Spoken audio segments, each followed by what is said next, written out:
Okay, so let's use these laws of logarithms now then. And if you're looking at roughly page 100 in your textbook, we're going to find where we can use these things.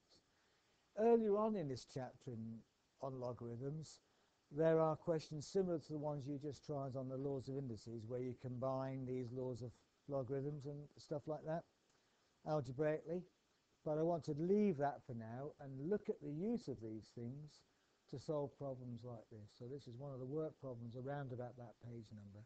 Solve the equation 2 to the power x equals 3, correct to 4 significant figures. So you don't need to make a note of this if you don't want to, because it's set out in the textbook. What we're going to do is use the laws of logarithms to do this. This is a classic example of an indicial equation. Indicial equation. And that's an equation where the unknown, x in this case, is in the power, in the index, hence the term indicial equation. And we use the laws of logarithms to solve it. What we do is we take the 2 to the x equals 3 and treat it like an equation. In any equation, we can do what we like to one side so long as we do the same to the other side. So what we do is we take logarithms of both sides. So we say the logarithm of 2 to the x equals the logarithm of 3.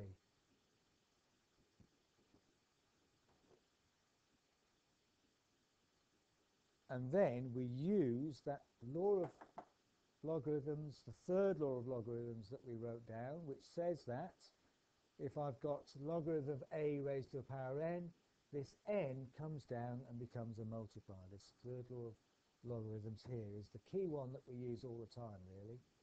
So we use that to say that means that we can now bring the x down and turn it into a multiply. So x times the logarithm of 2 equals the logarithm of 3. And that's the key step. The problem with solving this indicial equation is that the x that I'm trying to find is in the power. So by taking logarithms, I bring that x down from the power and turn it into a multiply. So then I can now suddenly, it's straightforward to solve the equation. X is multiplied by a number, logarithm of 2. So to get x on its own, I just divide by log of 2. So x equals the log of 3, okay, divided by the log of 2. And now I get the calculator out and work out what the log of 3 divided by the log of 2 is, and that gives me x.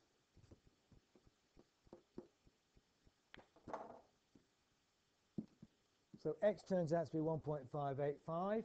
What that's saying is, if we go back to the original question, look, 2 to the x is 3. So I can check I've done it right.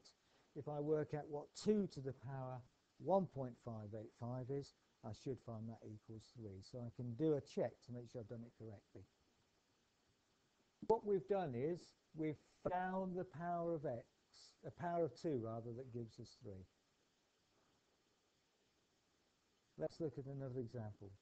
Here's another indicial equation, and again it's set out in the textbook, but I'll go through this. Solve the equation 2 to the power x plus 1 equals 3 to the power 2x minus 5. It's an indicial equation because the unknown is in the power. So with all these examples, you just take logarithm of both sides. If the unknown is in the power, take logarithms. So the logarithm of 2 to the power, 2 to the power x plus 1 equals the logarithm of 3 to the power 2x minus 5.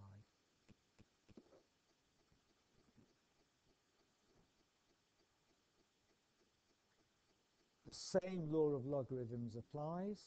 I've got a power, logarithm of 2 is a power, raised to another power. So the law of logarithms tells me, again, going back to this, the logarithm raised to a power, I bring the power down, it becomes a multiply. So the x plus 1 can come down and become multiplier. So x plus 1 times the logarithm of 2 equals 2x minus 5 times the logarithm of 3.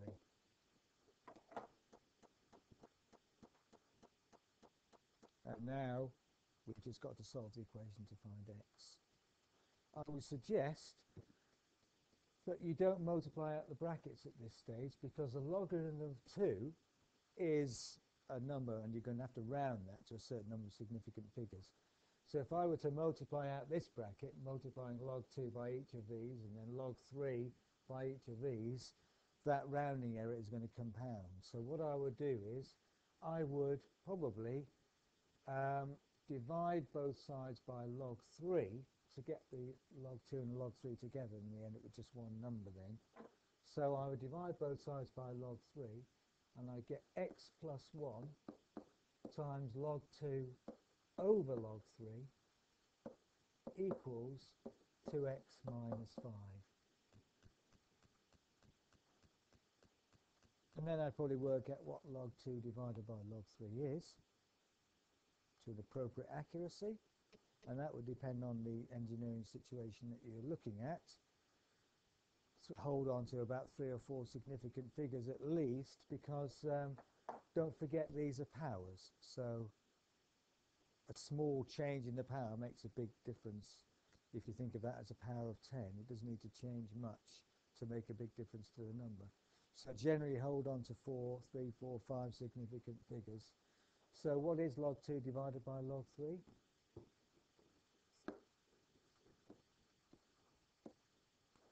X plus 1 equals 2x minus 5. Now I would multiply out the bracket, so 0.6309 x plus 0.6309 equals 2x minus 5. And now we've just got a normal everyday linear equation to solve. Oh, thank you, yes, 1.6, well spotted, Tom. 1.6309.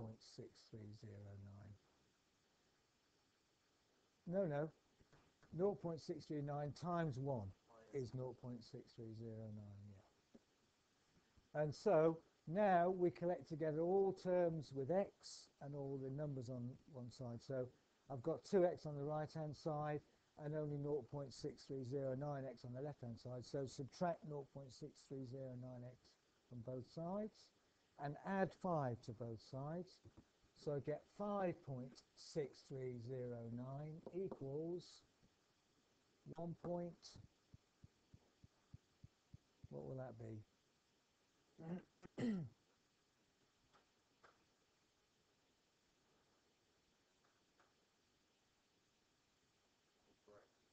Yeah, lots of x. 91x.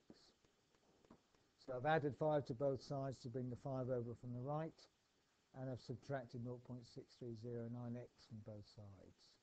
And now finally, x equals 5.6309 divided by 1.3691. And I'll have my value for x.